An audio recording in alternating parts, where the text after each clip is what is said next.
والصلاة والسلام على حبيبنا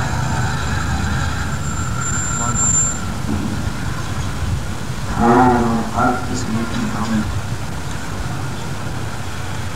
اس کے لیے ہے جو ہر غم کے بارے اور درود و سلام ان کے لیے جن کے لیے خدا نے درود و سلام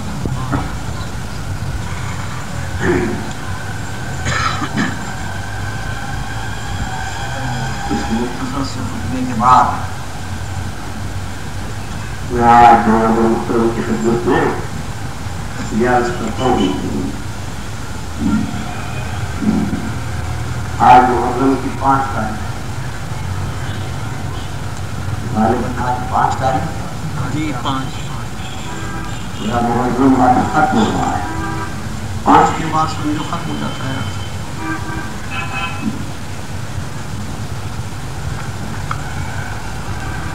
آج اللہ نے اپنے کلام میں فرمایا اللہ کا جو ارشاد ہے کہ اللہ حکم دیتا ہے اللہ امر فرماتا ہے عدل اللہ یامر بالعدل اللہ کا حکم ہے عدل اور عدل کے ساتھ اللہ کا حکم ہے احسان کی عدل کا حکم ہے احسان اللہ کا حکم اور میں آسان لفظوں میں جو مجھے آتے ہیں آپ سے عرض کر رہا ہوں کہ عدل کے معنی نہیں ہے کہ ہر شے اسی طرح ہو جس طرح اسے ہونا چاہیے اور وہی ہو جہاں اسے ہونا اردو زبان میں عدل کی اس سے اچھی تفسیر میرے ذہن میں کم سے کم ہوئی ہے عدل کے معنی آج میں آپ کی خدمت میں یہ عرض کر دوں کہ اللہ کا بڑا فضل و کرم اور اس کا یہ بڑا احسان ہے کہ اس نے ہمیں انسان پیدا کیا یہ اللہ کا احسان ہے کہ اللہ کا فضل ہے کہ اس نے ہمیں انسان پیدا کیا یہ اللہ کا فضل و کرم ہے کہ اگر بجائے انسان کے کچھ اور بنا دیتا تو ہم کیا بنا لیتے کہ اس کا فضل ہے کہ نہیں اس نے ہمیں انسان بنایا بتائیے میں بناتا انسان کچھ اور بنا دیتا ہم کیا کر لیتے بتائیے گھوڑا گدھا آدھا بڑا کچھ بنا دیتا ہم کیا کر لیتے یہ اس کا فضل ہے کہ اس نے ہمیں انسان بنایا اور انسان بنانے کے بعد اس کا بڑا فضل یہ ہے کہ اس نے مسلمان بنایا یہ اس کا فضل ہے اگر مسلمان کے گھر میں نہ پیدا ہوتے تو الگ الگ کیا ہوتے یہ تو کوئی کبھی شاذ و نادر ہوتا ہے کہ کہیں اور پیدا ہو اور چل کے مسلمان ہو ورنہ ہم اس لیے مسلمان ہیں کہ مسلمان کے گھر پیدا ہوئے ورنہ آپ لوگ جانتے ہیں کہ ایسا بہت کم ہوتا ہے کہ کوئی کہیں اور پیدا ہو اور خود کہیں چل کے مسلمان بنے بہت کم ہوتا ہم تو اسی لیے مسلمان ہیں کہ مسلمان کے گھر پیدا ہوئے اور ایک چیز اور بھی ہے اس مجلس میں جو ایبٹ روپ پہ ہوتی ہے مجھے بڑا سمجھ کے لفظ بولنا پڑتے ہیں کیونکہ پڑھنے والا جاہل اور سننے والے بڑا لوگ سارے پڑھے لکھے لوگوں سے بات کرنا ہوتی ہے اس لیے بڑے سمجھ کے لفظ بولنا پڑتے ہیں صاحبان بات یہ ہے کہ اگر کوئی شخص دوسرے فرقے میں پیدا ہوتا عیسائی یہودی کچھ اور وہ مسلمان ہو جاتا اور کسی نے تو مثال کے طور پہ کہتا ہوں اگر میں کہیں اور پیدا ہوتا اور ہو جاتا مسلمان کتنا ہی پکا مسلمان ہوتا کتنا ہی سچا مسلمان ہوتا کتنا ہی دل سے مسلمان ہوتا مگر مسلمانوں کو یہ شک رہتا کہ وہ نہ ہو بچوں نہیں ہے یہ شک کوئی کسی مذہب سے آ جائے نا لاکھ قسمیں کھائے، لاکھ بدجتن کرے، اس ساری زندگی اس پر یہ شک رہتا ہے کہ ہو نہ ہو وہی ہے. ضرور دیکھا ہونا چاہتے نکلی میں کوئی بات، کہیں نہ کہیں اس غریب پہ شک ہو جاتا. یہ ایک دنیا کا دستور ہے یا نہیں؟ شاید کوئی شخص ہندو کے گھر پیدا ہو جائے، لاکھ مسلمان ہوئے، کہیں نہ کہیں شک آ جاتا ہے. عیسائی کے گھر پیدا ہو. میرا مطلب اس لمبی گفتگو سے یہ ہے کہ جو شخص جس گھر میں پیدا ہو جائے وہ لاکھ کہے کہ میں وہ نہیں ہوں.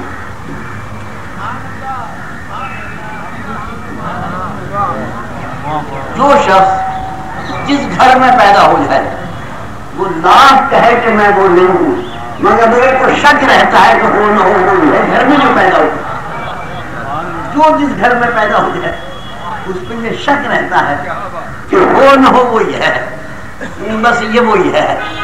عیسائی کے گھر پیدا ہو جائے عیسائی ہونے کا شک، یہودی کے گھر پیدا ہو جائے یہودی ہونے کا شک، مسلمان کے گھر پیدا ہو کے کچھ اور ہو جائے اس کو مسلمان ہونے کا شک، نبی کے گھر پیدا ہو جائے نبی ہونے کا شک، اللہ کے گھر پیدا ہو جائے. یہ دنیا کا دستور ہے.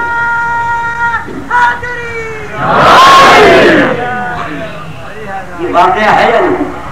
ہو نہ ہو ہے وہ شک رہتا ہے. یہ ایک ایسی عام بات ہے کہ اس میں کوئی وہاں نہیں رہتا، شک رہتا ہے. ورنہ ہم سب دیکھ رہے ہیں کہ آدمی ہے ہمارا جیسا، ہاتھ پاؤں چلتا پھرتا، کون سی عقل مانے گا کہ خدا ہے؟ مر ہوتا میری وجہ اس کی تسلیم میں نہیں جاتا. ورنہ ایسے انسان جو ہیں دنیا میں، ایسی فہرست ہے انسانوں کی. جعفری صاحب کو مسئلہ یاد ہے، ان کے باپ جو بتائی تھی مجھے یہ بات، یہ جعفری صاحب ہے ان کے بعد کی بتائی ہوئی بات ہے. انہوں نے بتائی تھی کہ انسانوں کی تاریخ میں جو فہرست ہے ان لوگوں کی جن کو دنیا میں خدا سمجھا وہ صرف 4 آدمی، آدم سے لے کے آج تک. جنہیں دنیا نے خدا سمجھا یا نہیں سمجھا اسے چھوڑے، جنہیں دنیا نے خدا کہا، سمجھنے کی بات چھوڑے، سمجھا یا نہیں، وہ 4 ہے جنہیں دنیا نے خدا کہا. ان 4 میں پہلا نمرود جنہیں دنیا نے خدا کہا، دوسرا فرعون جسے دنیا نے خدا کہا، تیسرا شداد جسے دنیا نے خدا کہا، چوتھا علی جسے دنیا نے خدا کہا. ان 4 میں کا چوتھا علی ہے جسے دنیا نے خدا کہا. یہ دنیا نے خدا کہا. پہلا نمرود، دوسرا فرعون، تیسرا شداد، یہ دنیا نے خدا کہا. دنیا نے خدا کہا. دنیا نے خدا کہا.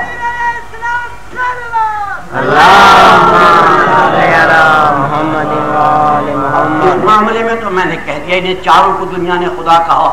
چلو یہاں تک تو 4 ایک ہو جائے، مگر ایک فرق یہ ہے کہ نمرود سے لے کے شداد تک جو تھے وہ دنیا سے کہتے تھے ہمیں خدا کہو، نہیں کہو گے تو قتل کر دیں گے. قتل سے ڈر کے وہ انہیں خدا کہتے تھے. اور یہ چوتھا کہنا تھا مت کہو، کہو گے تو قتل کر دیں. قتل سے ڈر کے خدا کہنا اور بات ہے، اور قتل ہو کے خدا کہنا.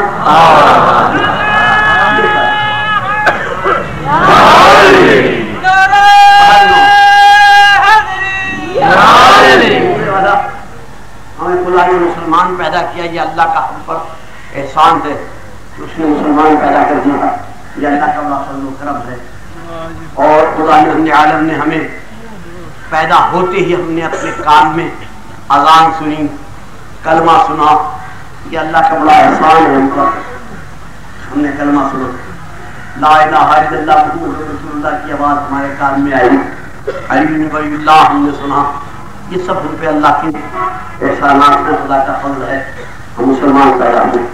تو جو ہے نا صاحب، میرے محترم معزز سامعین، انسان اور مسلمان ہونے کے بعد اب ہمیں اللہ نے کہا کچھ سوچو سمجھو کچھ غور کرو، تو غور و فکر کے لیے اس نے ہمیں راہیں کھولی اور ہماری شکل و صورت میں ہمارے جیسے بنا کر 1,24,000 بھیجے تاکہ وہ ہمیں بتائیں کہ دیکھو ایک یہ بات ہے، دیکھو یہ یوں بڑھو، دیکھو یہ یوں سیکھو، دیکھو یوں کرو. ہمیں سمجھایا، توجہ ہے نا شاید، بتایا نہیں بتایا، یہ کرو یہ سیکھو یہ بڑھو، ہمیں سمجھایا گیا اور ہم اس کے سمجھانے کے مطابق جو صاحبان توفیق تھے وہ سمجھتے رہے، ہم انسان بنے. کہنے کا مطلب یہ تھا میرا کہ ہم جو انسان ہیں ہمیں یہ بتایا گیا، بچپن سے یہ بات میرے ذہن میں بٹھائی گئی کہ ہمارے 4 عنصر ہیں جن سے ہم بنے ہیں، 4 عناصر ہیں جن سے ہم بنے ہیں. یہ ہمیں بتایا گیا تھا. وہ 4 کیا کیا ہیں بھائی؟ کیا کیا ہیں 4 عنصر؟ اونچا بولو، میں سنتا نہیں. آگ، ہوا، پانی، ہوا، مٹی، ہوا. 4. یہ چاروں کے نام یاد ہی نہیں رہتے مشکل سے. آگ، پانی، مٹی، ہوا، ان چاروں سے ملا کے ہمیں بنا دیا اللہ نے. یہ ہمارے عنصر ہیں اور عجیب قدرت ہے خدا کی کہ جن 4 سے ملا کے ہمیں بنایا ہے نا، آگ، پانی، مٹی، ہوا ہے نا، چاروں کا مزاج مختلف، چاروں کا خاندان مختلف، چاروں کا قبیلہ مختلف، چاروں کی طبیعت مختلف، چاروں کا مزاج مختلف، چاروں کے عادات مختلف، چاروں کا طور طریق مختلف. ایسے انمل بے جوڑ 4 کب تک اکٹھے رہیں گے؟ یہ ایسے 4 سے مل کے بنا. آگ سے ہمیں بنایا، ہمارے عنصر میں آگ بھی ہے، پانی بھی ہے، مٹی بھی ہے، ہوا بھی ہے. 4 سے بنایا. کہ آپ نے بتایا آگے مجھے یہ 4 عنصر ہیں ہمارے، آگ، پانی، مٹی اور ہوا. جس بندے سے میں نے پوچھا بھائی تم کون ہو؟ کہ جی میں تو خاکی بندہ ہوں. جب تیرے 4 عنصر ہیں تو کبھی ہوائی بندہ نہیں کہہ دیا؟ آخر تیرے 4 عنصروں میں ہوا بھی تو ہے نا. کوئی نہیں کہتا جی میں تو ہوائی بندہ ہوں. کبھی کسی نے نہیں کہا جناب میں تو آبی بندہ ہوں. پانی ناری تو بھلا کس نے کہنا؟ نہ کوئی اپنے کو آشی کہے، نہ کوئی اپنے کو آبی کہے، نہ کوئی اپنے کو ہوائی کہے. یہ میں تو خاکی بندہ ہوں. میں نے لکھنے پڑھنے کے لیے تو 4 اور نام لینے کے لیے اسے دیکھو خط، جسے دیکھو خط آتی. باقیوں کا بھی نام لے لیا نہیں، ہم تو خاکی بنتے. کس سے پوچھو خاکی بنتے؟ بات کیا ہے؟ مولوی صاحب سے پوچھا، انہوں نے بڑی بڑی دلیلیں دی.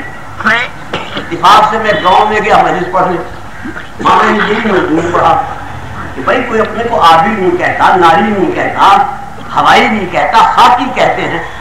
تو ایک جج کھڑا ہو گیا ذمہ دار، بھائی اس کی وجہ تو میں بتاتا ہوں آپ کو.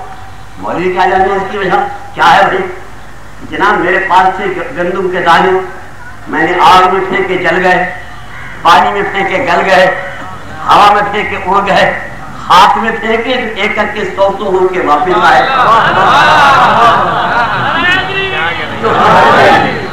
جو ہماری امانت واپس نہ کریں ان کا نام کیوں لیں؟ ان کا نام کیوں نہ لیں؟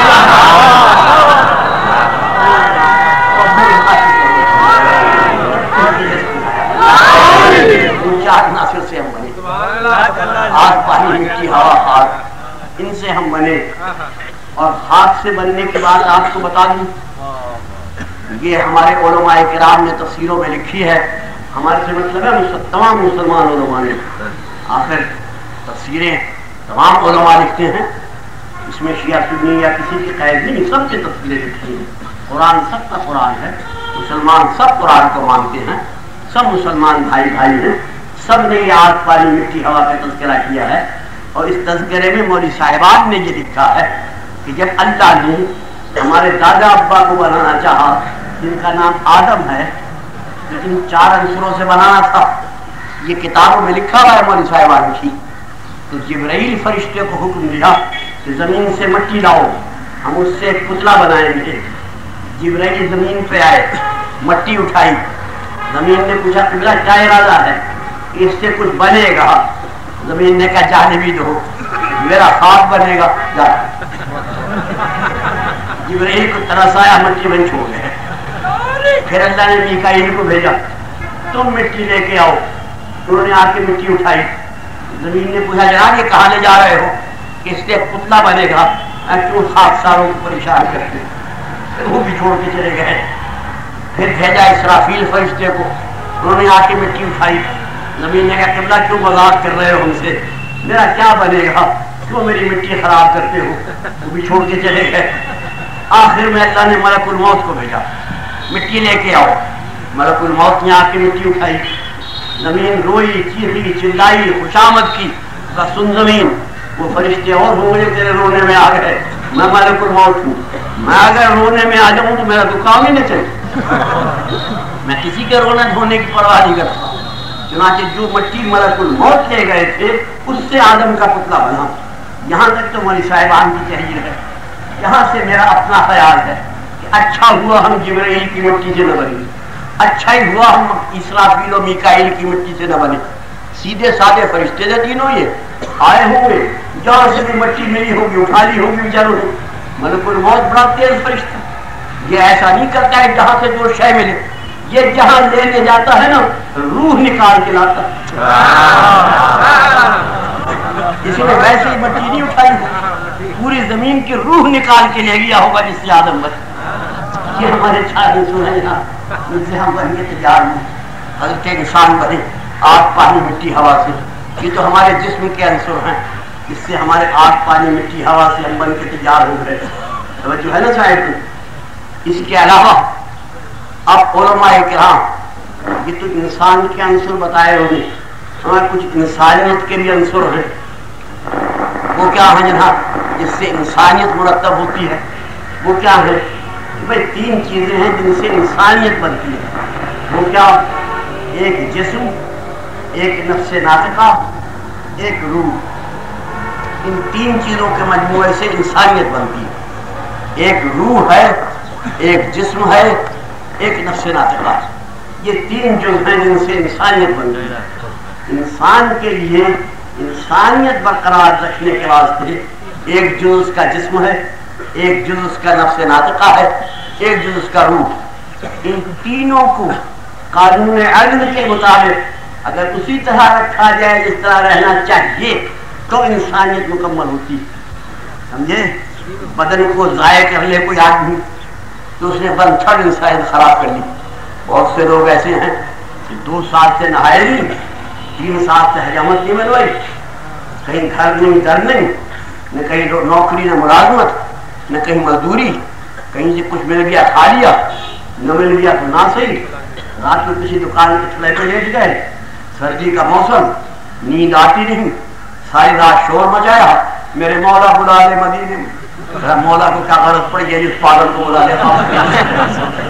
اپنے جسم کو تباہ کر لیا، بالکل جسم کو برباد کر لیا، بالکل لوگوں نے نام رکھا جی ولی اللہ، جناب یہ ولی اللہ، سمجھے اسے ولی اللہ کہتے ہیں۔ بن تھا انسانیت تباہ کر بیٹھا اور نام ہو گیا ولی اللہ۔ اللہ ہے تو ولی اللہ، لیکن صاحب اس پہ یقین کرو یہ ولی اللہ ہے، نہیں تم ایسا بن کے دکھاؤ، بلا میں پاگل ہوں جو ایسا بن کے ہاں وہاں کے میں تم ویسا بنتا، تو یہ بن تھا انسانیت کی تباہی ہے، انتہائی انسانیت کو برباد کرنا ہے۔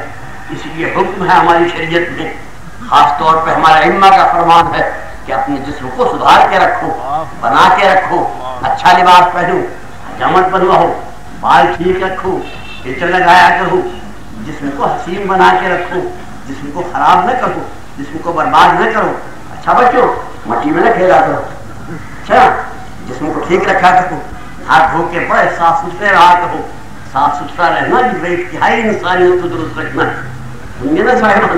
اسی لیے حکم ہے کہ نماز پڑھو تو پہلے جسم کی طہارت ضروری ہے، وضو ضروری ہے، غسل ضروری ہے، ایک تہائی انسانیت ٹھیک ہو تو باقی ٹھیک ہوگا، سمجھے نا صاحب؟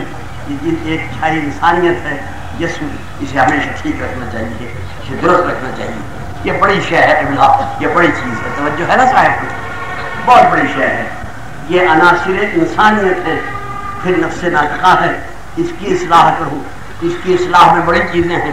اس کی اصلاح ہوتی حضور والا جس طرح جسم کی اصلاح کے لیے غذا ضروری ہے، نفس ناطقہ کی اصلاح کے لیے علم ضروری ہے. علم کے بغیر نفس ناطقہ کی اصلاح نہیں ہوتی. جاہل کا نفس ناطقہ کچھ نہیں ہوتا. علم اس کے لیے ضروری ہے. جس طرح غذا ضروری ہے جسم کے لیے، نفس کی اصلاح کے لیے اسی طرح غذا علم ضروری ہے. جو ہے نا صاحب، جس طرح جسم کے لیے مناسب غذا اور نامناسب غذا کا امتیاز کرنا پڑتا ہے، اسی طرح نفس کے لیے مناسب علم اور نامناسب علم میں امتیاز کرنا پڑتا ہے. کون سا علم سیکھنا چاہیے، کون سا نہیں سیکھنا چاہیے، کس علم نے فائدہ دینا ہے، کس علم نے نقصان دینا ہے.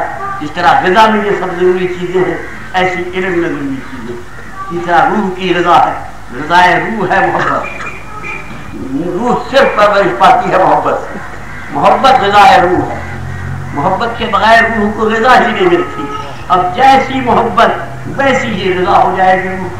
محبت غذائے روح ہے، اس سے روح تربیت پاتی ہے. یہ سب چیزیں ہوں تو انسان صحیح معنی میں انسان بنتا ہے. خدا نے تمہیں انسان بنایا ہے. اپنے نفس ناطقہ کو بھی ٹھیک رکھو، اپنے جسم کو بھی ٹھیک رکھو اور اپنے روح کو بھی ٹھیک رکھو. محبت بھی ہو، علم بھی ہو، غذا بھی بہترین ہو. تو یہ چیزیں سکھانے کے لیے اللہ نے 1,24,000 بھیجے تھے کہ تمہیں بتاتے رہیں کہ جسم کو یوں ٹھیک رکھو، نفس ناطقہ کو یوں ٹھیک رکھو، روح کو اس طرح ٹھیک رکھو. یہ آیت تھی.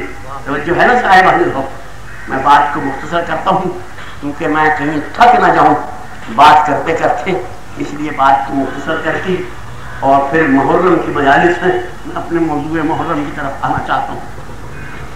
تو میرے محترم بزرگ ہو، ہماری اصلاح کے لیے اللہ نے ایک پہ ایک بھیجنا شروع کیا تاکہ وہ ہماری اصلاح کرتے رہیں، ہمیں درست رکھیں. آدم آئے، نوح آئے، سب آئے، ہماری اصلاح کرتے رہے. اور ملک صاحب میں نے سنا ہے، اللہ جانے صحیح یا غلط، مولوی صاحبان کہتے ہیں کہ آدم جب زمین پہ آئے نا تو وہ ہندوستان میں آئے تھے. ہندوستان سے میرا مطلب ہے اس بر صغیر میں، ٹھیک ہے، آئے تھے، کہتے ہیں یہیں آئے تھے بر صغیر میں کہ ہندوستان میں آئے تھے آدم. کیونکہ آدم آ گئے تھے نا ہندوستان میں، اس لیے آدم کا ہر بیٹا ہندوستان کو باپ کا مال سمجھتا ہے. جسے دیکھو ہندوستان کو باپ کا مال سمجھتا ہے. یہاں آئے تھے. اور ہماری دادی جو تھی ان کا کیا نام تھا؟ کیا؟ حوا. ہاں، یہ قرآن میں نہیں ہے نام حوا. معلوم ایسا ہوتا ہے کہ آدم پیدا ہوئے، جب اللہ نے ان کے زوجہ محترمہ پیدا کی جناب حوا، آدم انہیں دیکھ کے ڈر گئے، حوا نام پڑ گیا. یہ حوا ہے. آدم آئے ہندوستان میں اور حوا آئی جدہ میں. سینکڑوں میل کا بیچ میں فاصلہ. آدم اور حوا یہ مسلمان بتاتے ہیں آدم کا کام کیا تھا؟ زمین پہ آ کر بیٹھے رو رہے ہیں. آدم صاحب کیوں رو رہے ہیں؟ حوا یاد آ رہی. حوا مر گئی کہ نہیں زندہ ہے؟ زندہ ہے. ہاں. پھر روتے کیوں ہو؟ جو میں رو رہا ہوں. تو کیوں روتے ہو؟ تو زندہ ہے. روتے کیوں ہو؟ وہ زندہ ہے. آدم کہتے ہیں زندہ کو رونا آدمیت ہے. آدم کہتے ہیں زندہ کو رونا، اور جب رونے سے فرصت ملی تو انتظار میں چپ بیٹھے. پھر کیا انتظار ہے؟ کہ حوا سے ملنے کا انتظار ہے. وہ ساری دنیا کے انسانوں کے باپ نے دنیا میں آ کر پہلا جو کام کیے وہ دو تھے، ایک زندہ کو رونا اور ایک انتظار. یہ آدم کی میراث ہے جو اس کی سعادت مند اولاد کو ملے گی. ایک زندہ کو رونا اور ایک میراث. انتقام جو کرتے رہے. اس کے بعد نوح آ گئے. نوح نے آ کے اپنی قوم کو سمجھایا، بڑی بڑی نصیحتیں کی، بڑے بڑے باز کیے، بڑا بڑا سمجھایا. یہاں تک کہ قوم نامراد نہ ماننا تھی نہ مانی، اور ان کی قوم کے گناہوں سے زمین شر سے پانی پانی ہو نہ مانی. سمجھے ہو؟ پھر ابراہیم آ گئے، انہیں انسانیت سمجھائی. دنیا جتنا سمجھ سکی سمجھی، جو نہ سمجھ سکی نہ صحیح. پھر موسیٰ نے آ کے سمجھایا اور موسیٰ تو بڑی شان سے آئے تھے سمجھانے کے لیے. اگر آپ سننے کو تیار ہوں تو 2 منٹ میں یہ بات کہہ دوں. کیا بتاؤں، یہ بات کبھی اپنے جوانی کے زمانے میں کہا کرتا تھا تو لوگ گھبراہٹ سے سنتے تھے. اب وہ سوال نہیں رہا باہر کا. یہ کبھی جوانی میں سوال آتا تھا، اب وہ سوال نہیں رہا امام سے. دیکھو نا، دیکھنا پڑتا ہے اینک سے، بات کرنی پڑتی مصنوعی دانتوں سے، نہ دانت اپنے نہ آنکھیں اپنی، چلنا پڑتا ہے عصا کے ذریعے سے، دوسرے کے سہارے جینا پڑتا ہے. سہارے کی زندگی کوئی زندگی نہیں، زندگی ہے یہ جوانی کی زندگی. سمجھے بھائی، جوانوں میں تم بڑے خوش نصیب ہو، تمہاری زندگی بڑی شاندار ہے. ہم بوڑھے تو بلا وجہ زمین میں، ہم لاکھ ہاتھ جوڑ کے کہیں کسی سے بابا ہم تیرے اپنے ہیں، ہمیں تجھ سے محبت ہے، ہمیں تجھ سے پیار ہے، کوئی مانتا ہی نہیں ہماری بات. ہماری بات کو کوئی قبول ہی نہیں کرتا، ہمیں کوئی منظور ہی نہیں کرتا. کیا کریں کیا نہ کریں، کہاں مریں کہاں سر پھوڑیں، مصیبت آ گئی وہاں. قبلہ بوڑھا آدمی رات کو کسی کے گھر مہمان ہو جائے، کمرے میں اس کے ساتھ چارپائی بچھا لی، رات بھر کھانسا بیچارے نے بوڑھا جو ہوا تو ساتھی نے رات بھر جھڑکا، بابا چپ بھی رہو، بابا خاموش بھی رہو. بوڑھے کا ساتھ رہنا بھی وہ ساتھی جھڑکتا رہے گا اور خاموش رہو، اور اس کو تنگ کر رہا بیچارہ ساری رات بھڑکیا کھائے گا گھر بوڑھا جو ہوا. اور جوان شام سے چادر تان کے سوئے گا، صبح تک اٹھے گا مرضیوں کا مالک.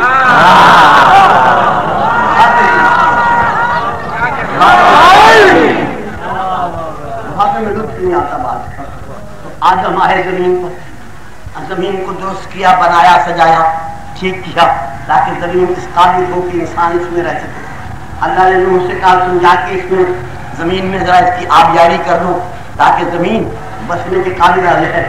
نوح نے آ کے زمین میں آبیاری کر دی، تمام کو سیراب کر دیا. اس کے بعد اللہ نے ابراہیم کو بھیجا، تم جا کے اس میں ذرا گلزار بنا دو، ذرا چمن لگا دو. ابراہیم نے آ کے اس میں چمن لگا دیا. جب چمن بھی لگ گیا، آبیاری بھی ہو گئی. اللہ نے کہا کہیں ایسا تو نہیں کہ میری زمین میں کوئی چور چھپ کے بیٹھ گیا ہو اور میں بھیجوں بندوں کو اور وہ چور نامراد ان پہ حملہ کر دے. لہٰذا کوئی ایسا جائے تو یہ تلاش کرے کہیں کوئی چور تو نہیں ہے. اب چور کو تلاش کرنے جو بندہ آیا تو کس طرح آیا؟ ایک ہاتھ میں لالٹین، ایک ہاتھ میں ڈنڈا، ایک ہاتھ میں یہ بیضا، ایک میں عصا. یہ چور کی تلاش میں آیا. اس نے تمام دنیا میں ڈھونڈ ڈھونڈ کے تلاش کر لیا کہ چور ہے. وہ تخت مصر پہ فرعون چور تھا، گرفتار کرو، گرفتار کر لیا. اب کیا کروں کہ نیند میں قید کر دو پانی میں. تو پانی میں کیوں قید کروں کہ مصری ہے، گھل جائے گا. قید ہو گیا. اس کے بعد اللہ نے ایک اور بھیج دیا کہ جاؤ اب تم جا کے دنیا کو ٹھیک کرو.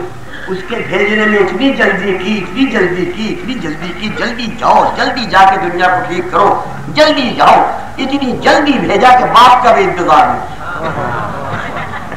جاؤ جلدی. وہ آ گئے یہاں دنیا میں. انہوں نے دم دلاسا دیکھے، مردوں کے بیان لکھے، زندوں کے بیان لکھے، زمین کو ٹھیک کیا، راستہ کیا. یا اللہ تیری زمین بالکل ٹھیک ہے، بالکل درست ہے، انسانوں کے قابل ہے. کہ یوں نہیں واپس آ کے سناؤ کیا بات ہے. واپس جا کے رپورٹ سنائی. چرخے چہارم پہ جا کے کھڑے ہو گئے، رپورٹ سنا رہے ہیں. توجہ ہے نا صاحب؟ جب رپورٹ ساری سنا چکے تو کہہ رہے یا اللہ یہ کس کے واسطے تم نے یہ سارا انتظام کیا تھا؟ کہ یہاں میں نے اپنے حبیب کو بھیجنا تھا. وہ کہاں ہے کہ وہ دنیا میں جا رہا ہے. اس آخری میں جو چرخے چہارم پر گیا تھا، دستبستہ عرض کیا میرے اللہ جب میں وہاں تھا تو وہ جہاں تھا، اب میں یہاں آ گیا تو وہ وہاں جا رہا ہے، میں تو زیارت سے بھی محروم رہ گیا. کوئی بات نہیں، کبھی رات کو سواری گزرے گی تو بھی سلام کر لے.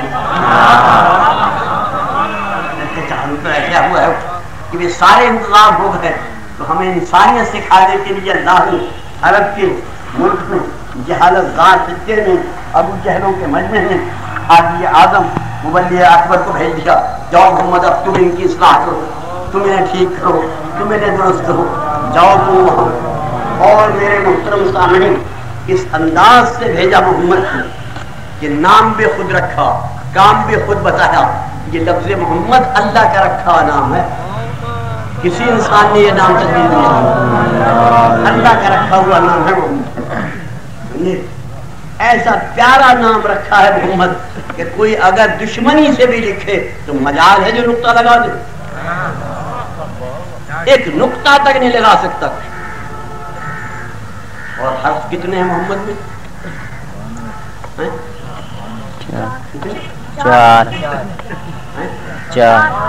4 جی. کوئی کہتا ہے 4، کوئی کہتا ہے 5.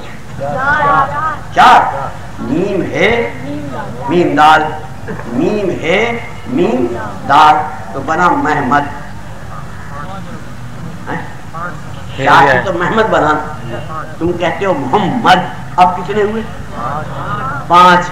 تو تمہیں ماننا پڑے گا نا بچوں کہ یہ ایسے 5 ہیں جس میں سے 4 ساتھ نظر آتے ہیں، 5ویں غائب پڑھنے میں ہے.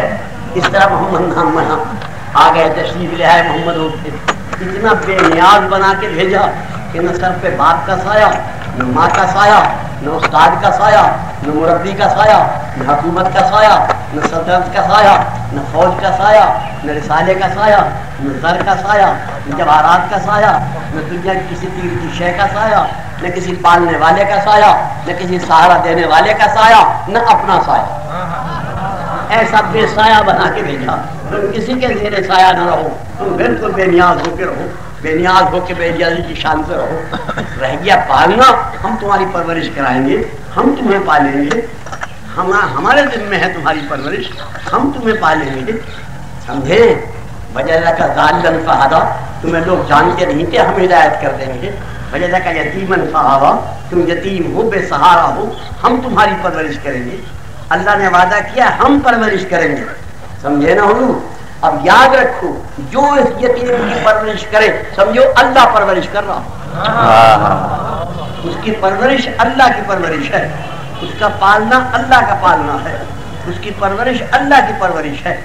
محمد جیسے عظیم انسان کو جو اللہ کی طرف سے پال رہا ہو، اللہ کی طرف سے پرورش کر رہا ہو، اللہ کی طرف سے جو تربیت کر رہا ہو، کتنا عظیم انسان ہے وہ، کتنا بڑا شخص ہے وہ جو اللہ کی طرف سے پالتا ہے. میں پالتا ہوں اسے، میں پرورش کرتا ہوں اسے، میں اپنے گھر رکھتا ہوں اسے.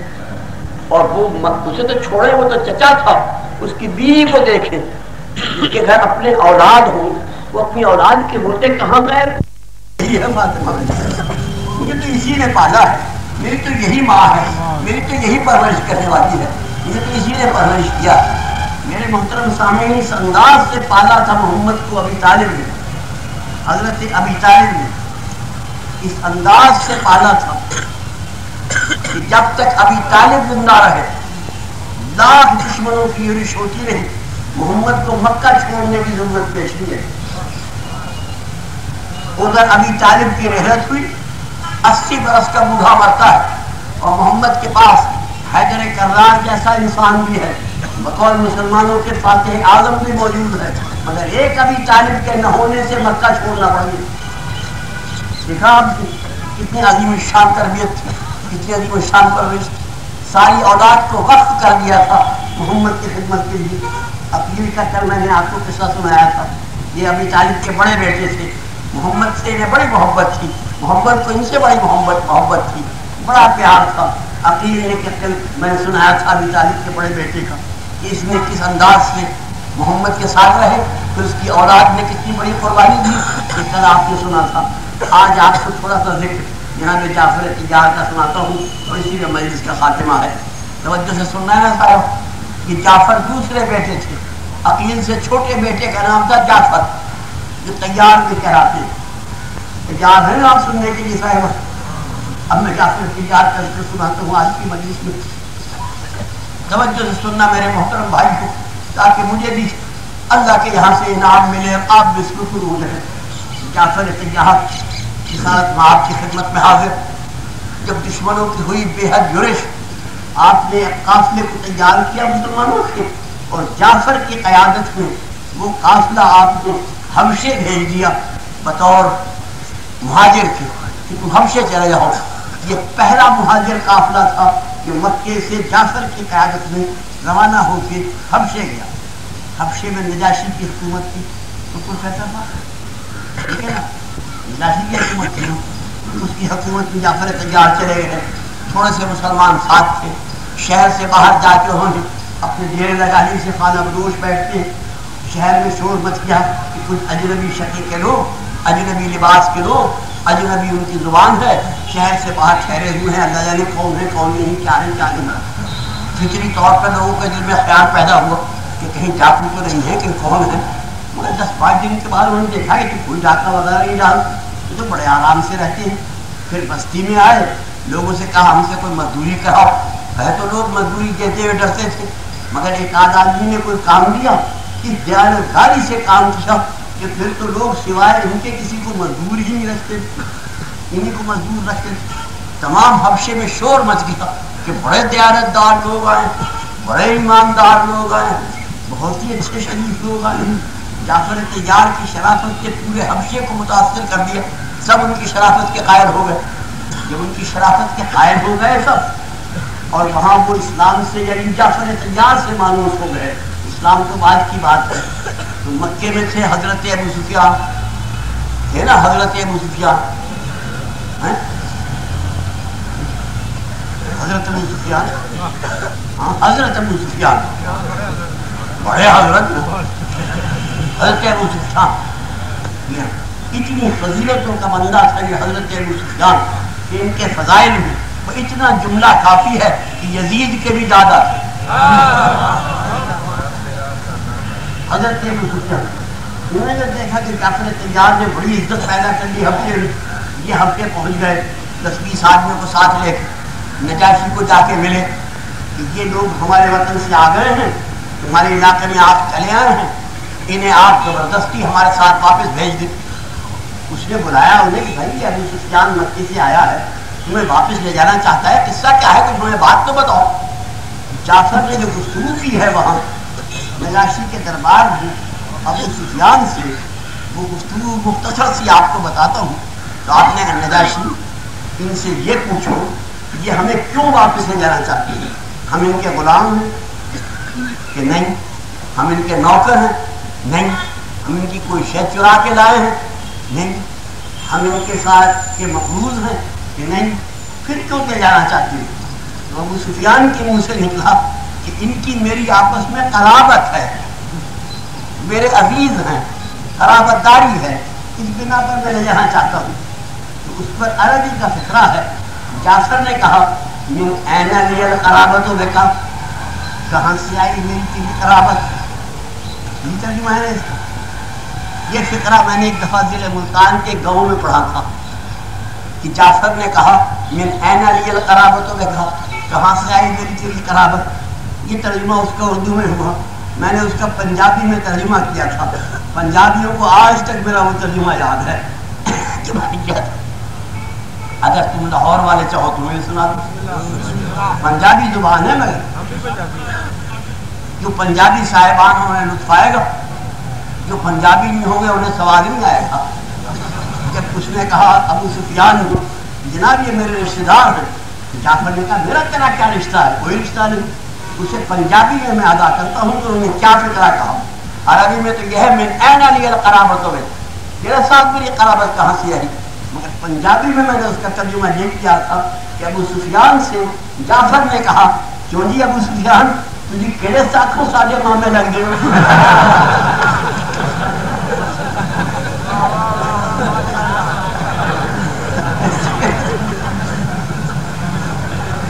یہ پنجابی زبان ہے، کوئی رشتہ نہیں۔ ابو سفیان خاموش ہو گیا، حیران ہو گیا۔ نجاشی نے کہا جناب آپ واپس چلے ہیں، میں انہیں واپس نہیں بھیجوں گا، یہ بڑے شریف لوگ ہیں۔ ہاں بھائی تمہارا کیا نام ہے؟ جی میرا جعفر نام ہے۔ مجھے سناؤ نا قصہ، بات کیا ہے؟ تو کہ جناب بات یہ ہے کہ ہم عرب میں رہتے تھے، ہماری برابر جاہل اور نالائق کوئی نہیں تھا، ہم جناب دنیا بھر کی بے پاک چیزیں کھا لیا کرتے تھے، سینکڑوں خداؤں کو ہم پوجتے تھے، ہزاروں خداؤں تھے ہمارے، پتھروں کی پرستش کرتے تھے، ہمارے پیشانی ستارہ پیشانی ہو گئی رگڑتے گڑتے بتوں کے سامنے، ہم نے نہ حلال کی تمیز کی نہ حرام کی، ڈاکے ڈالنا ہماری سرشت تھی، قتل کرنا ہماری عادت تھی، شراب پینا ہمارا فخر تھا۔ خدا نے ہم پہ رحم کیا، ہمارے یہاں ایک نبی پیدا ہو گیا، ایک انسان آ گیا جس نے آ کے ہمیں بتایا کہ وحدہ لا شریک کی عبادت کرو، آپس میں مل جل کے رہو، وہ سب اسلام کے موٹے موٹے اصول بتائے۔